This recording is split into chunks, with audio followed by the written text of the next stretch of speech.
Welcome to Real Money, Real Experts, where we bring you interviews with leading financial professionals, sharing their stories, their challenges, and their advice for helping people manage money in the real world.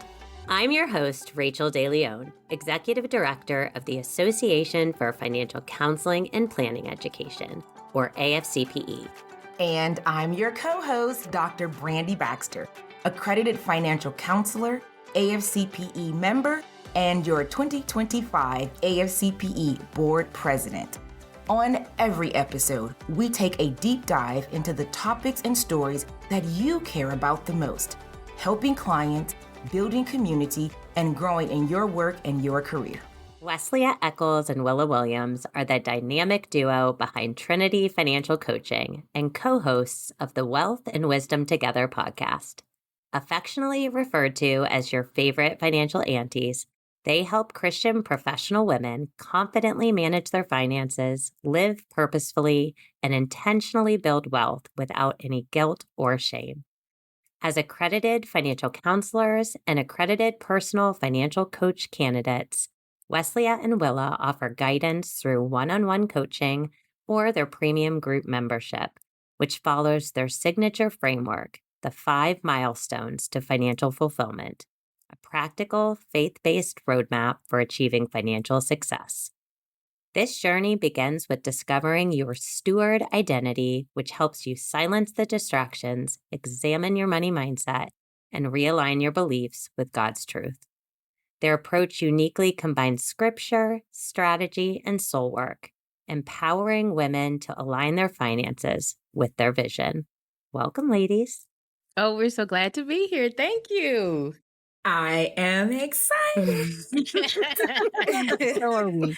So for our listeners, Wes and Willa were two of the first people that I met at my very first AFCPE symposium. And they welcomed me and embraced me into the community. So this is a special treat for me. So if you are listening, please do not be jealous because I'm hanging out with my friends.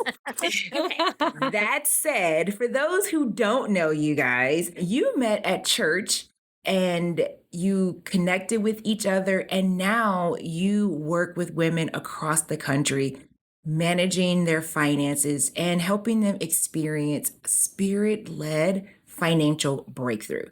Tell us a little bit about what made you guys want to work together while pursuing this passion. I joined a church, my husband and I, where Wes was a member, and I'm going to call her Wes too, because that's what I'm familiar with. She was a member, and she was an instructor of a financial literacy class, and I had always wanted to take a financial literacy class. So my husband and I took her class.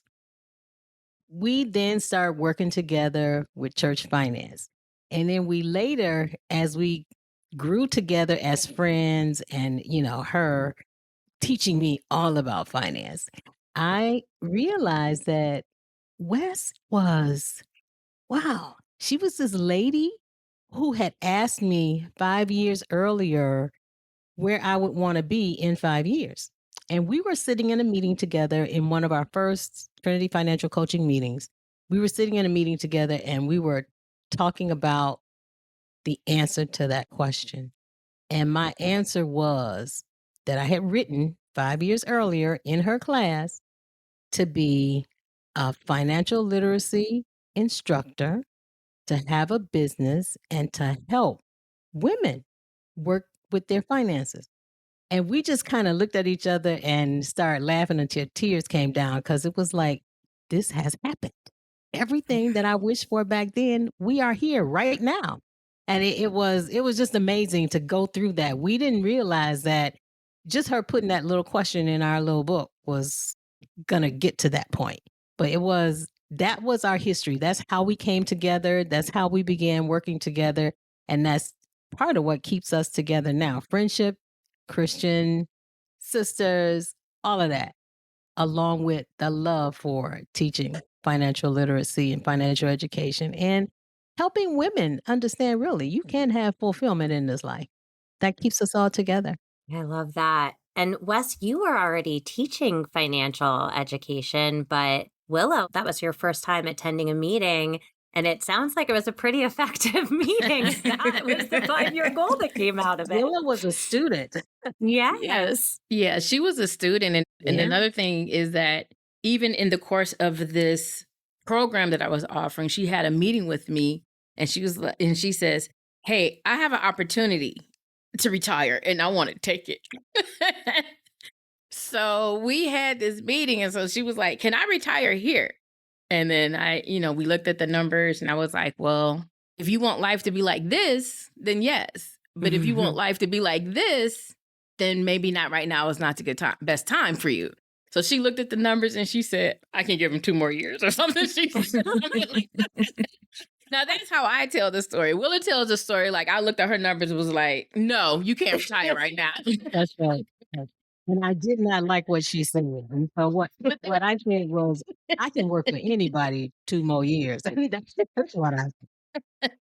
So not only was she a student, but we actually got a chance to work one-on-one. She actually was able to, apply everything that she learned to her own life. And again, like she said, it wasn't until we had that meeting, because even out of that class, we worked together in ministry. And so we came together just in ministry to be like the economic empowerment leaders for our church. So we did various types of workshops at our church, even before we said, you know what, this is our calling. This is what God wants us to do.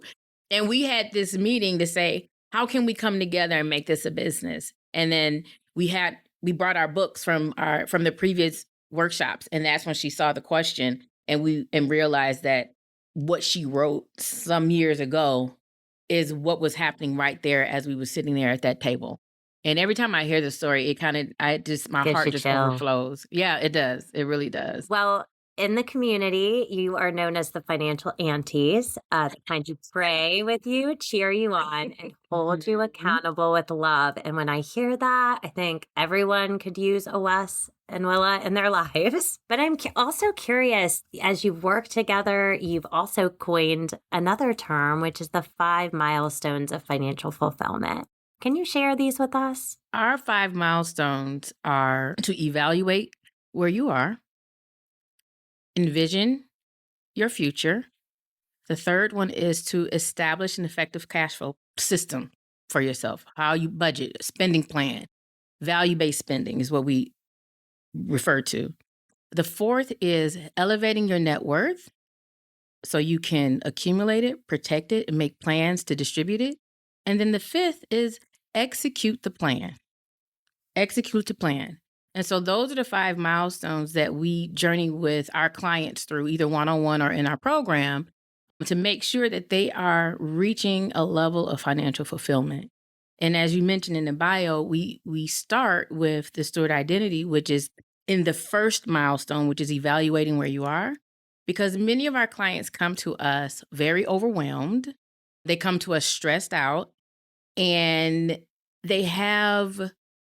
it's like information overload mentally. And so they're trying to figure out all the pieces, and they have the pieces. Think of it like this. Have you ever tried to put together one of the 1,000-piece jigsaw puzzles? Yes. I actually love puzzles. Do you know how you feel when you empty all the pieces on the table? You know what the picture's supposed to be, right? Yeah. But now you're looking at all these pieces going, how in the world am I supposed to?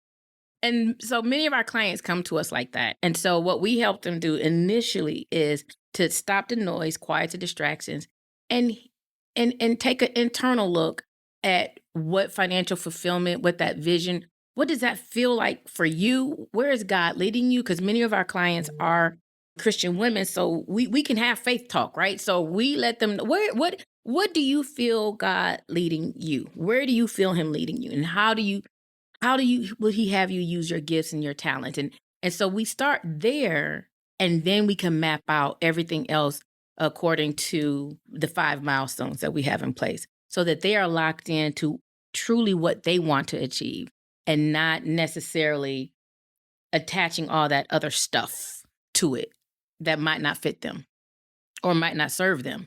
I like it. Okay, so you all have really developed something special in the way you approach personal finance and how you serve your clients. And so, as a fellow AFC, and I'm sure that our listeners are probably wondering the same thing. What is it like really working together with a business partner? And not only, I mean, you two have so much fun when you're together. So it's not just like I have my lane, she has her lane, and you are a business on paper, but you two genuinely bring your friendship into the work that you do. What is that like, and what advantages do you think that that has given your business? I don't know if I should laugh or Go ahead, it laugh. it is listen, working with Wes is great. She is compassionate, she's patient because when I think of all the other responsibilities that I have thrown in sometimes, and then there are times when she has other responsibilities, we look out for each other. We support one another and we do have fun.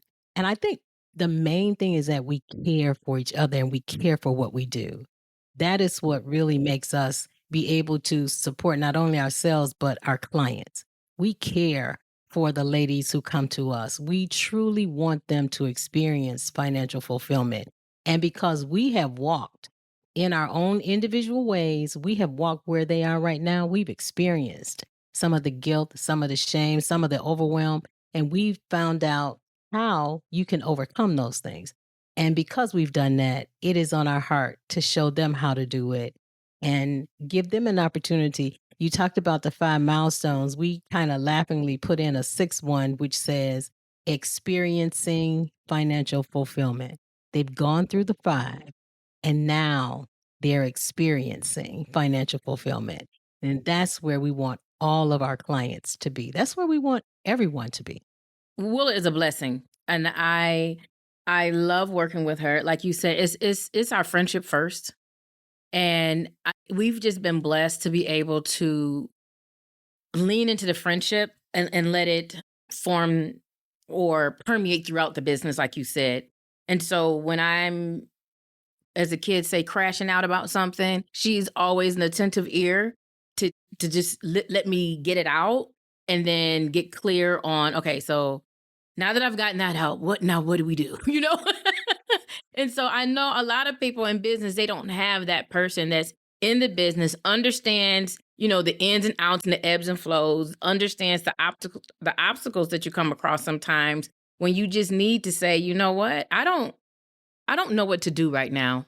I don't know which way to go at this point. And to have someone where you can, intimately not only talk about it, but also pray about it. And also, you know what I'm saying? And brainstorm. It has just been a blessing that we have been able to work together during this time. And like she said, it's been ebbs and flows. There were times when I couldn't, life would be such that I couldn't totally, be present because of what was going on in my life, but she was able to hold it down, and then vice versa. There are times when she wasn't able to be totally present, but I'm also able to hold it down for her in that sense. And then, we've recently, it's so funny because we've recently also said, you know what, Willa, these are actually your strengths. And Wes, these are your strengths. Yeah. Yeah. So there's some things that we're trying to do together when we should, like you said, one should be in her lane over here, and and the other should be in their lane because of our strengths. But that has been a recent thing that we actually sat down and honestly observed. And now somebody might say, well, you should have done that a long time ago. Well, you know what? We did it now. We did it recently. And so that's another dynamic that now we're working through. And it's been great to be able to, each of us operating fully, in our strengths. My husband is a business owner, and he started his business with one of his best friends 21 years ago. And I think they had a very similar journey. When you start out, it's all hands in, you're supporting one another. And once they kind of figure it out, like, hey, this is where I shine and this is where you shine, and separated that a little bit, it was amazing. I think both of them felt relief in that sense, because in many ways they were more supportive of one another when they were able to let go a little bit.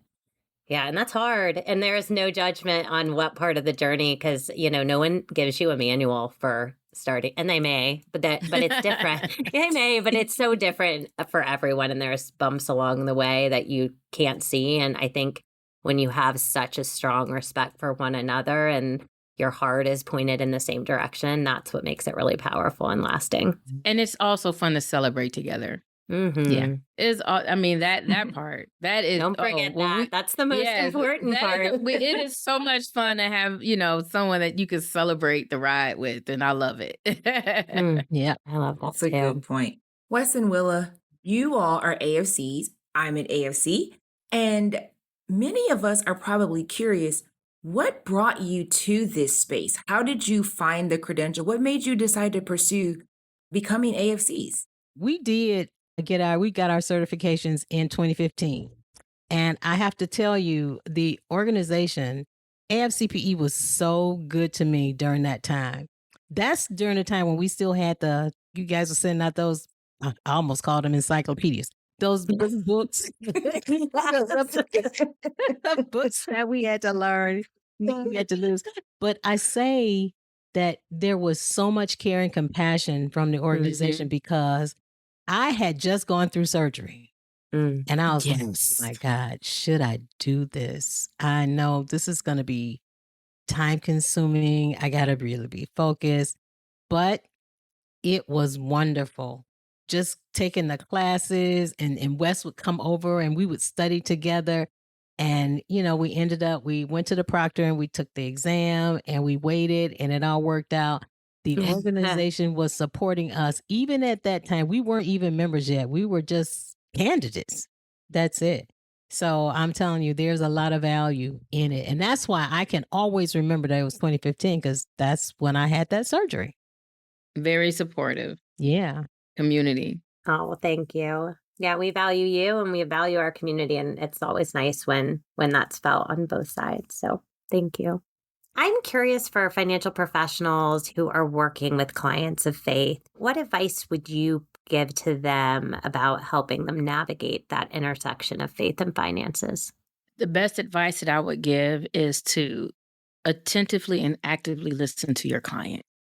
Hear what they are saying because they will share with you the impact that their faith has in their lives and how they use it to navigate it.